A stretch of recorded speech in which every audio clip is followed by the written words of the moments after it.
Hollie Pearne Webb has warned Great Britain's rivals not to write off their chances of making it onto the podium at this summer's Olympic Games in Paris. Pearne Webb won gold with Team GB in Rio in 2016 and captained them to bronze in Tokyo 5 years later, on both occasions against the odds. Now the 33-year-old defender is targeting a third assault on the medals, firm in the knowledge that they may have to do something unexpected once again. Pearne Webb told the PA news agency, "Obviously I've been to the past too and been in a similar situation. It's very similar to going into both Rio and Tokyo in terms of where we're ranked, outsiders looking in. You probably wouldn't expect us to be on the top of the podium when we get there, but I fully believe that we have the opportunity to be on top of the podium, just like I did going into Rio and just like I did going into Tokyo, and look what we did at both those games. I'm really excited about the next few months."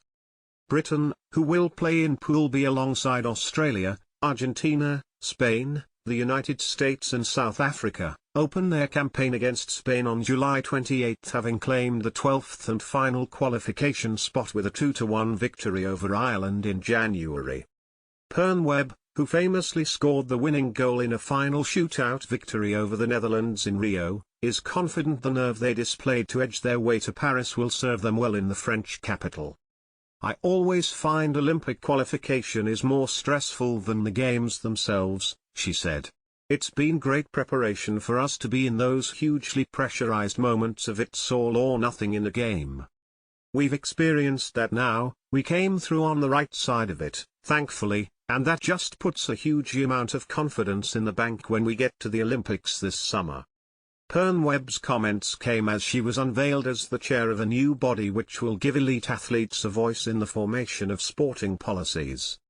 The Athlete Advisory Forum, a branch of the British Elite Athletes Association, will review proposals relating to matters such as coaching, culture, equality, diversity and inclusion, finances, representation, safeguarding, selection, social impact, support and welfare from organisations including UK Sport, which has made athlete input into policy development part of its response to the White Review into allegations of abuse in gymnastics, and the BO itself. Pearne Webb is joined by fellow BO athlete board member and Olympic sprinter Asher Phillip, former GB rower Alice Davis, paradiscus thrower Dan Greaves, bobsleigh Olympian Brad Hall, Scottish diver Grace Reed, men's hockey keeper James Mazzarello, shooter Sinead McIntosh, fencer Marcus Mepstead and retired sailor Kirsty Irwin. "It's a really good opportunity for something that's across all sports, an opportunity for our voice to be heard," Pearne Webb said.